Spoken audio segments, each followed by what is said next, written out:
actually get to the early stages of the pandemic.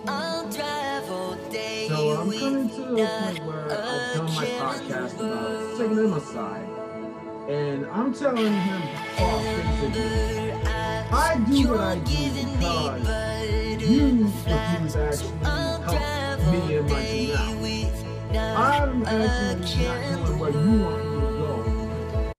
Hey, everyone. Welcome to today's episode of Social Commerce Give It Up. So today, as our featured guest, we have Zachary Shiloh. So he's an author, podcaster, and coach, and he's here to answer the 14 questions that we ask to every guest on social commerce. So we can learn a little bit more about him and what he's up to and all that good stuff. So welcome, Zachary. Thank you for being here. Thank you, Nancy, for having me. I truly appreciate it. I actually found out about your show by way of our dear friend, David Vine. So David Vine, if you're listening to this, thank you very much for having me in mind. I truly appreciate it. Yes, David Vine. He is a cool guy.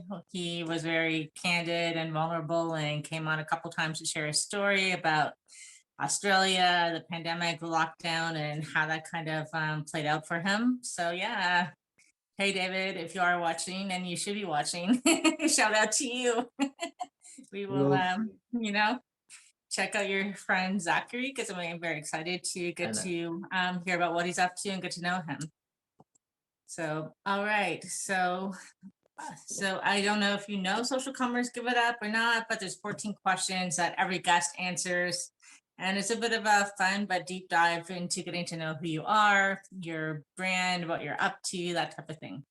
Oh, I've actually listened to your show a few times now. So I'm ready for whatever. I'm honored. Thank you. So you have an idea then. All right. So we will start with question 1. So even though I gave a bit of an introduction, what are you doing as a profession and why? All right. So I'm mainly a outside of what I'm doing as a coach, author, and podcaster, I'm a retailer. I work in a warehouse for practically almost 12 hours a day, 4 days a week. But when it comes to the actual podcasting bit, I've been a podcaster now about like 3 years, going on 4. I actually am a coach, and that's like nearly a year, doing better physical, mental, and spiritual health for my clients. I currently have one. Hello, Malika Gandhi, if you're listening or watching this. I appreciate you very much. As far as being an author is concerned, our dear friend David Vine and I were in the same book called They Are Magic, and that was my very first co-authoring. The actual chapter is called Black Lions Roar, which is my story from being a small child to where I actually did transition my podcast to universal grounding in Black Lions domain, the interview segment, from the former name of roaming around Black Lions domain. Interesting. So that is definitely a theme. So tell us about your Black Lion podcast and what's behind that. What's that all about? Okie dokie. My podcast, Black Lions Airspace, generally was actually founded in 2019. The actual overall story of it, I say, would really begin when I was a small child. I would mess around with my father's recording gear, and throughout the years, it would just grow. And eventually I did find other podcasts. So I'm listening to them and they say, oh, I'm actually doing this, that, and the third. Why don't you do it? I said, really? Me? Yeah, you actually seem to be smart in what you're knowing and whatever. I said, okay, I'll do it eventually. But I literally had to hear the words, if my 5-year-old son can podcast, so can you. And then I said, oh, all right, I'll go ahead and do it. Why not? If a 5-year-old can podcast, so can I. So I'm looking for a name, and it has to suit me. It has to suit my likes. And I was just thinking about it. All right, I'm watching this show called Voltron Legendary Defender. My favorite character is the Black Lion leader, Keith. So, okay, Black Lion, that got that point. Okay, so what do Voltron Lions do?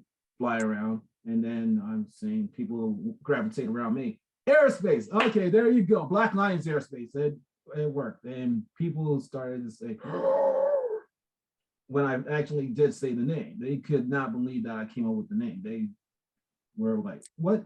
This is your name?" Yes, It's a that's cool my name. show's name. Hmm. So from that point forward, I actually just recorded whatever I thought about my health, my love of different genres like wrestling or writing. And I even got on my actual interview segment, my baby, my pride, my joy, my Black Lions domain. And Yuhan, I invite you into it Oh, eventually. thank you. I'd love to. And Black Absolutely. Lions domain has been 2 seasons in now and will premiere season 3 next year. Oh, wow. So, what kind of guests do you feature? What do you talk about when they're on your show? Tell us about that. Well, the actual origins of Black Lions domain, I would say, began in early 2 years ago almost, when we actually get to the early stages of the pandemic, if you want to get to that point. So I'm coming to a point where I've done my podcast about several months on my own, and I'm thinking to myself, I can't do this anymore by myself. I've talked about everything I wanted to. I need other people. So I'm looking for others that I knew and I still network with. Excuse me. So I actually contacted my dear friends, MGB Graham, his partner, Matt Willis, and several others. And I said, okay, I'm starting to do this interview segment thing now. I've done Black Lions Airspace by myself. I can't do it on my own.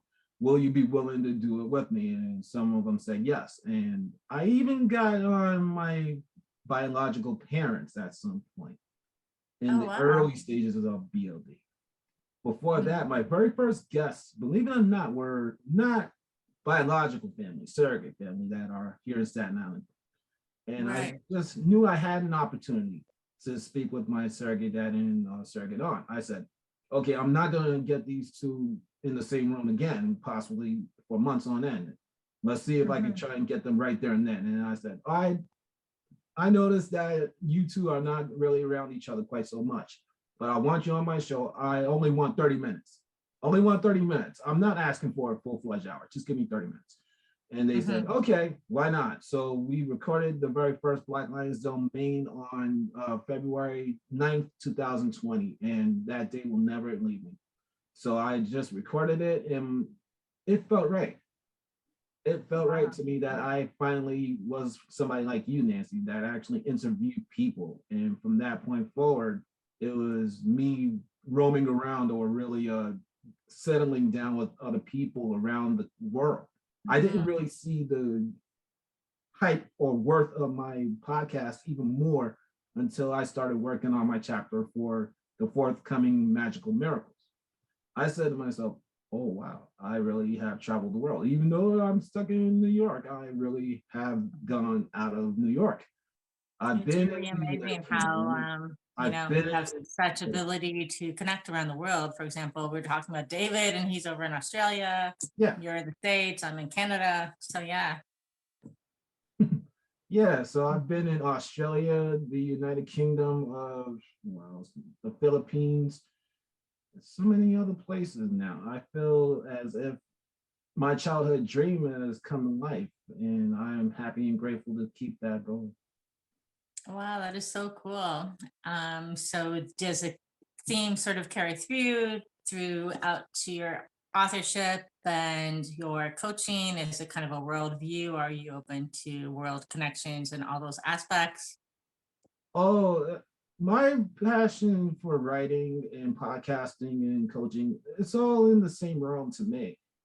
With one without the other. Without my podcast, I'd say that my writing really wouldn't have taken off. It was Mhm. my means of actually promoting it. And from the writing, that's where I even became a coach. I actually had several coaches before I even was a coach myself. And they said, oh, you got the passion to help other people. Why don't you go and do it yourself? I said, all right. I eventually did give in, and here I am nearly a year later. And it's amazing to me that people want to hear me, that they see me. I've been single almost 2 years, but still, it's like the impact is well worth the time. And I'm even close to 600 episodes of my podcast to date. I'm Oh, 20 incredible. episodes away. Wow.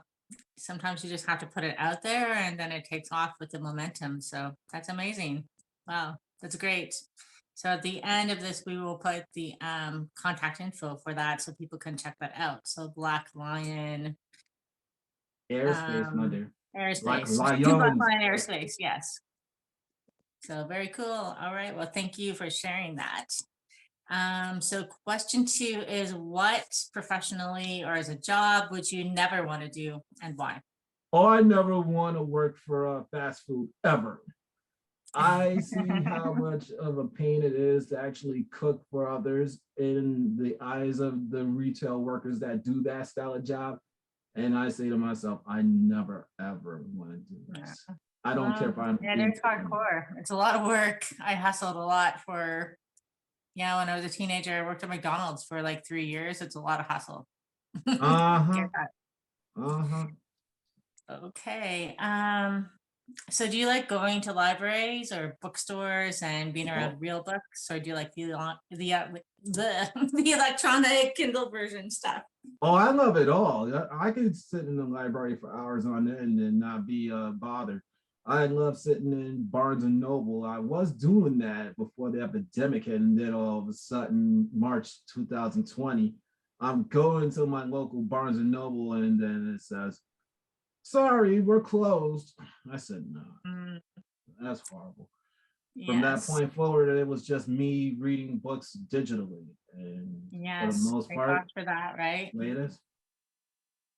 And yeah, that's an interesting question to ask an author. So That's fine. That's fine. I actually have no problem with saying it. I like having a physical book. I gotta get physical copies of the books I'm in, but I love them nonetheless. It can be digital or physical. It has yeah, the same meaning to and you me. actually brought forward a great point is that digital books kept the reading going during the pandemic because yeah, libraries, bookstores, all the stuff shut down. Right on, hun. Okay, so what is the most daring thing that you have done? Ooh, I've been waiting for you to ask me that question. I was watching some of your stuff yesterday, and when you hit that question, I said, ooh, okay. So I've been working for Amazon over a year now, and that question took me back to like earlier this year. So there's this guy that I candidly call Sabretooth. So I'm actually leading a dangerous division, I believe, the most dangerous division. Mhm. I'm taking him aside and I'm telling him off basically, I do what I do because you refuse to actually help me and my team out. I'm actually not going where you want me to go because you don't care. And I'm basically giving him the third degree because he doesn't care, in my point of view. I'm watching Mhm. him basically destroy a work family. And I didn't appreciate it. Matter of fact, when I heard that he quote unquote was sending somebody to quote unquote train me to be a better leader, I'm noticing that person. And I said, I'm not having this. I'm not having this 1 second longer. And I actually told a person that's on the same level as him, I said, I want to talk to Sabretooth before the day is through. I refuse to actually be like this going forward. I Mhm. am very level headed, but this thing is pissing me off. I am not happy. So I actually told him, I'm not doing this. I'm not Oh, doing this. wow. And so I what was the outcome of am, that? What happened? oh, I'm getting to that point. So I Oh, told him off and I felt good. I did not feel ashamed at all. And if Amazon is watching this, I'm sorry in a sense. I'm not sorry because I'm not going to be walked on by anybody. I don't care if they are a process assistant or an operations manager. I actually put my blood, my sweat, my tears into being what you call a PG. But I wasn't that officially. I took the reins because there was nobody on back half's end. So Amazon, again, I'm not sorry for being the Tote Stackers leader on back half up until what is it, earlier this year. But I'm still there. I'm still there. And I thank you for what you've given me over this year, including 4 times best-selling author on your website. I truly appreciate it. Wow.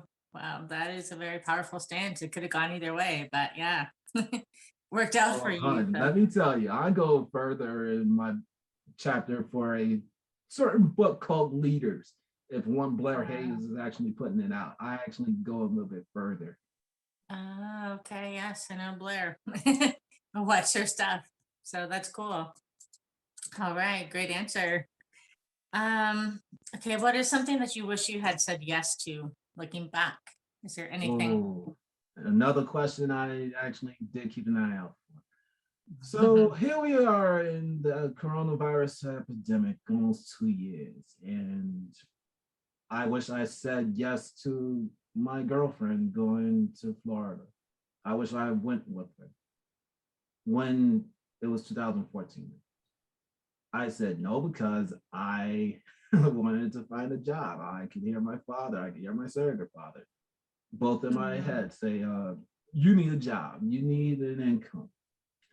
And eventually I can hear a different female who's whining and crying about how she's not getting anything in 2019. So all 3 of them are in my head presently. But at 2014, it was just my biological father. I could hear him say, Zach, you need a job. And I said to my girlfriend, Earl, I said, Earl, go on to Florida without me. She said, what? Earl, I gotta get a job. I need an income. My father is in my head and I don't want to bring this upon you. So you can go relax in Florida. Me, I'll do the best I can.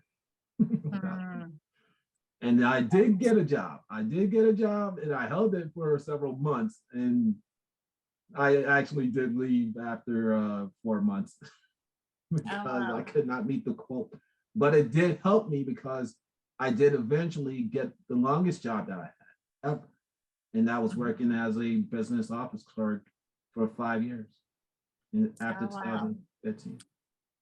So that decision led you down a specific path. So I don't know, what do you think would have happened if you followed your heart and what your gut was telling you?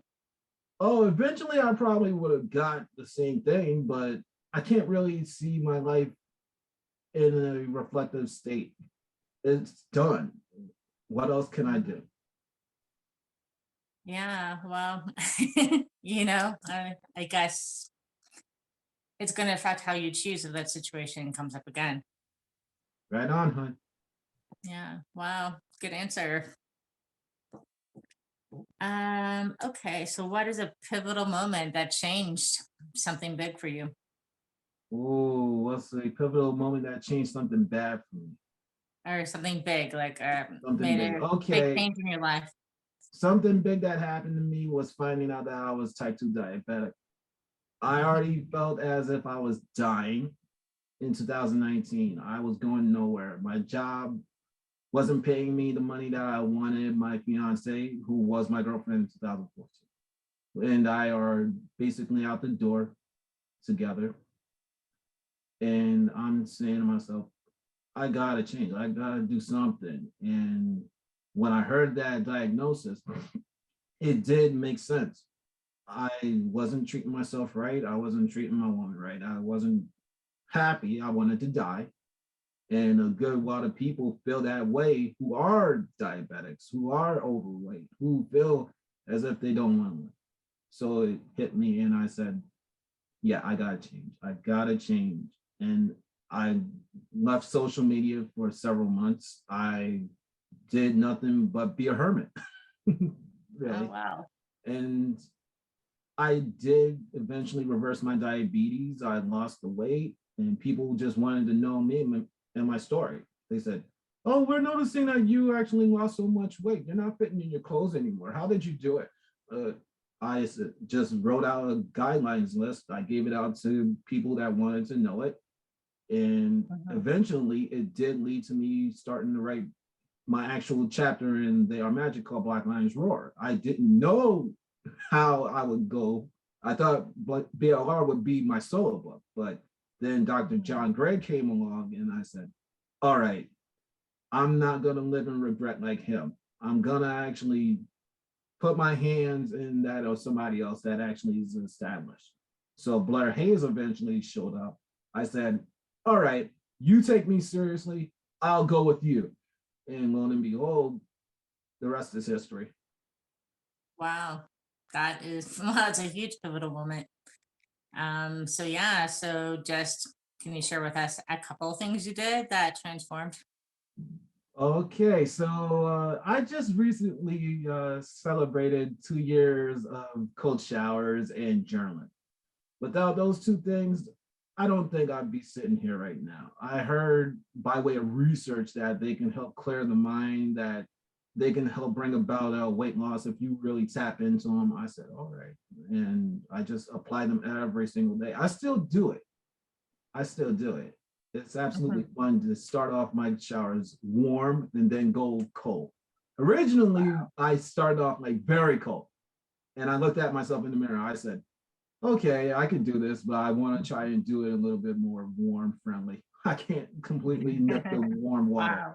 So warm water and then cold water, and I still feel that effect. It's only like about maybe a minute or two afterwards. So the point of doing that is like a mindset challenge or why the Yeah, cold showers? yeah, it's more so mindset than anything else. And my Mhm. clients in Theater Loves Your, and hopefully your guests or a future audience will actually take Mhm. me into consideration. Uh, Theater Loves Your Kids is not just physical; it's mental, physical, and spiritual. And Yeah. in this epidemic, it's shown me plenty of what I am, and I'm all three. And I want to help the world improve theirs. Bottom line. Mm. Wow, that's amazing. And yeah, it's that trifecta, right? It's got to come together to make lasting change. So love that. Thanks for sharing that. Yep. And thanks for asking. Okay, so what is something that you thought that you would like, or yeah, but you didn't? What is something you just thought you'd be like in love with, and you're like, no. Ooh, okay, something that I thought I'd love, but I cannot stand. Mm-hmm. Something I thought I'd love, but cannot stand. Oh, all right. I thought that I would love actually working for 9 to 5, and now I find that I can't stand it quite so much. I can't. I want to do my own thing. I'm seeing people that I've named, people that I haven't named, actually doing their own things. And I'm saying to myself, okay, I do not want to do this retail thing anymore. I want to be more like them. So that's why I'm starting Mhm. to do the coaching bit. I'm trying to find how to monetize my Black Lions Airspace again. I'm even looking to do my own online store at some point. I keep on losing my mind. I'm like, get to the online store eventually. And it's gonna happen. It's just the right people have to come along and teach me even more. Ah, wow, that is very cool. And yeah, I think a lot of people are feeling that since the pandemic. I think a lot of people want to shift and pivot and transition into creating something versus just working for someone. So, and it sounds like you're well on your way. So that's very cool. Thank you very much, Nancy, because I Of appreciate course. Um, okay, so this is kind of a more fun question. Are you the first person on the dance it. floor? Oh, am I the first person on the dance floor?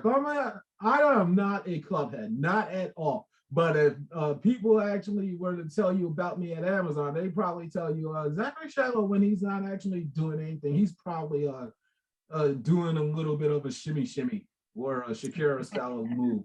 So yes, in a sense, I am the first person on the floor. Okay, awesome. Love that. If you could share only one thing about yourself with other people, what would that be? I say this humbly and gratefully that I'm a supernatural being. I actually found out that I actually am a reincarnated soul about almost 15 years ago. I actually Wow. experienced a kiss with a certain blonde or redhead that I call Melody Bound. And from that point forward, I started to see visions of some Wow. guy painting a fence. And that was me, unknowingly. I thought I was on an acid trip. I thought I was dying. But then I woke up from my nap, and Melody is telling me, "Oh, congratulations, Zach. You actually have seen our life together." I said, "Excuse me, that's you and I." Yes, that's you and me. And I'm still Wow. in awe to this day. That is very profound. So, do you think you're going to try to go deeper with your visionary gifts, that type of thing? Oh, I've already have, hun. I've already hit that. I've already wrote about some of it to some degree or another in a book called Ascension 2, which is oddly Oh, gone back to number one this past week. I came home from work and I heard, oh, Ascension 2 is number one again on Amazon. I said, excuse me, what? What, Jan and Veronica? Can you please verify that? They said, our book's number one. I said, all right, that's cool. oh Then wow. That's uh, great. my So, fiance, my first one, Melody, showed up on my podcast nearly 2 years ago, and I felt with her that it was time to come out. I needed to change myself. I couldn't be a podcaster or my general self without acknowledging, hey, I actually have these supernatural gifts. I have wow. lived this amount of times. It's just time to be my natural self. So I actually came out and people have gravitated to me and I expanded a little bit more. I even shift my voice. Sometimes it could sound like this or it could sound like this, depending on the situation. And people like it. I don't know why. Especially the darker voice, it actually gets people to move. So if I'm like, get out the way, it, it gets people to get out the way. Can appreciate that. So yeah, Yeah. I'd probably say that people are gravitating towards you because you're coming from the place of your absolute truth, right? You're being who Yes, you hun, really yes. are. So that's very interesting. And on the flip side of what I'm doing today, I have a lot of spiritual stuff that I look at, believe in, I'm into. So that is a very, very interesting and unexpected answer from you. So that is wow, amazing. We can check it out in your book, Ascension 2, right? Yes, you can actually find out about that. And plus, I actually did a few episodes of my show where I actually have talked about being a supernatural being. And the Wow. first one was with my fiance, my first fiance, Melody. Wow. Um, and at what point in your life did you know this? I actually was a small tyke when I was just running around a schoolyard, and I swear I could feel my grandfather's father. I didn't know him; he was already dead at that point. But the real occurrence is started to come, I would say, when I was 16. I wanted to die. I seriously wanted to die. I was going nowhere. I was attracting no women. I actually had absolute third grades. I was arguing with my parents more than agreeing with them. I said, I want to die. And I could hear a voice that's higher than myself say, you got a purpose. You're going to feel alone, but you got a purpose. So I stopped whatever I was planning to do. I think I was going to jump out a window. I said, oh, all right, I'm going to endure this. And then I met Melody and off to the races, that supernatural being really started to come out. Wow. That's incredible. That is very Yes, it is. powerful And that is story. almost 20 Amazing. years. Wow. Yeah, most people I've talked to who have that awareness of that part of them, they've always known or they've known from a very young age, that type of thing. So I'm always very curious, yeah, how that became an awareness to you. So that is cool. 16 years old. Thanks. Okay, so what is your favorite word and why? And what is your least favorite word and why? Oh, my favorite word. I think Mayoko Fukino, my partner in Fear That Loves Roar, she probably would say our favorite word is flotastic. It's just a word I came up with. I What actually is was it? doing Love-tastic? flotastic. Flotastic, huh? That's my favorite word. I came up with it in a defunct podcast I was doing with a woman named Linda Carducci, who was in the She Is Magic series. I think I said something along the lines of, "Oh, have a flotastic day," or "Have a flotastic adventure with us," something along those lines. And I was trying to come up with a thing for my solo business that would unite my Mhm. podcast and my writings. And I'm thinking at Amazon, okay, I need one word that just flows with me. And then I heard flotastic. I said, okay, I'm going along with that. And my partner Mayoko, she actually caught on and she said, "Oh, what's this flotistic thing that you do?" I said, "Flotastic, Mayoko. My thing is called flotastic." And it's hit. People like when I say it. I don't know how, I don't know why. They just like the energy of me actually being high and vibrant. All right, least For sure. favorite word. Politics. Politics. I can't stand politics. It's Carries a so lot of charge, divisive. right? And I'm just not going to go into heavy details. It's politics. Politics. Let's leave it at that. I get it. Those conversations usually don't go down the most positive exchange path, so I get that. So, all right, so I'm going to remember flowtastic. Keep saying it. Maybe we're going to see it in the new Urban Dictionary. You Oh, never know, right? I would love that. If it ever has like that, I will be in awe. But if not, I'm happy the way it is. I'm sure Mayoko Fukino may be the same way too. All right. Well, thank you for sharing that. I didn't expect a brand new word, so very cool. You're welcome. So do you fight fair in an argument? Ooh, usually I try to be nice where I can be, but I am absolutely blunt. People actually say to me, "Oh, the best thing about you is that you're absolutely blunt. You actually do not hold back."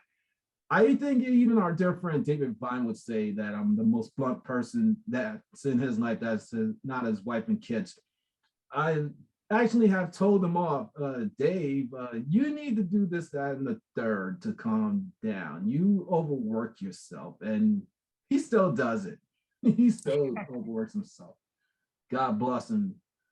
Uh, yeah, my bluntness, my stubbornness, it makes me work. I don't know why, but Hmm. it works. Okay, well, it sounds like circling back to the a previous question, you were pretty direct in your Amazon encounter, so I get that. So I guess you're direct when you have to be. Oh, Maybe not yes, I unfair, but do. I direct. hold no punches. Hmm. I try to Okay, be nice, but if I have to okay. go darker, then I will do so. All right, noted. Should we continue talking? I will Go make a ahead, note of on. that. Go ahead. I'm not gonna All punch right. you. Okay, cool. All right, so who in history would you want to help or stop? Whoa, all right. I was been waiting for this one. Who would I stop? I've already heard people say they would stop Hitler, so I can't go with that one. Uh, I would go with somebody that was in bed with Hitler. I would say I would stop Joseph Stalin Ah. from even getting in bed with Hitler and doing whatever they did during that Mhm. time. Okay, Yeah. somebody that I would help. Hmm. I would gladly help one Mohandas Gandhi by way Mm, of peace. I love the yeah. fact that he just was somebody that was peaceful and got many people to just get along. And who Hmm. wouldn't want to be around somebody like that? Yeah, for sure. Exactly. It's a great energy. Okay, so I know that you probably are not doing too much of this now, given what you just said about like revamping your health. But if you had to choose sweet or sour candy, salty, chocolate, what would your go-to be? Okay, hon, I'm going absolutely with the salties. The sugars I can't do. I chill with the sugars. It's not for me. But the salties, give me more. Very fair. Okay, so the last question is, what fictional place would you want to visit and why? Ooh, okay. I would want to be in Altair from the Voltron series. I love the fact that it's a planet that's like Earth, and it's Mm. people that are basically like Earthlings, but they're a little bit more supernaturally gifted, and they want to try and help the world or universe overall. Wow, that's very powerful and magical. It's like sounds like a parallel reality type Oh, thing. yes, it is. Hmm. Okay, awesome answer. All right. Well, those are the 14 questions. Learned a lot about you. And so great to meet you and have you on the show. So thank you for connecting, reaching out, being a guest today. So for people who want to connect with all the great stuff you're doing, what are the best ways to do that? And then we'll have them added to the comments at the end of the video. Okay, so you beautiful Hunskins and loves out there, my name is Zachary Shiloh or Zachary Shiloh Watts, depending on preference. You can find me on Facebook, Instagram, and Twitter as Zachary Shiloh and Black Lion 130, respectively. Black is spelled BLK, not black as in the actual color. All right. You can find me on LinkedIn as Zachary Shiloh Watts. You can email me at zacshi130@gmail.com for personal getaways from social media. I know a good lot of you may not be actual social media fans. So for business inquiries, including how to guest for me in Black Lion's domain, my baby, my interview segment, please email me at zacharys.watts@yahoo.com. Okay, Also, amazing. one more thing. I have blacklionsairspace.wordpress.com for multiple dimensional listening means. Also, please subscribe to my YouTube page. Please, please, please. And thank you. All right. Well, we have lots of ways to connect with cool stuff you're doing. So thank you so much. And again, great to have you here. So hopefully we'll talk again soon. And yeah, thanks for sharing all the great stuff you did today. Thank you very much, Nancy. See you, All kiddo. right. Thank you. And we will talk soon. So have a great day. All right, you too. Bye-bye. Okay. Bye for now.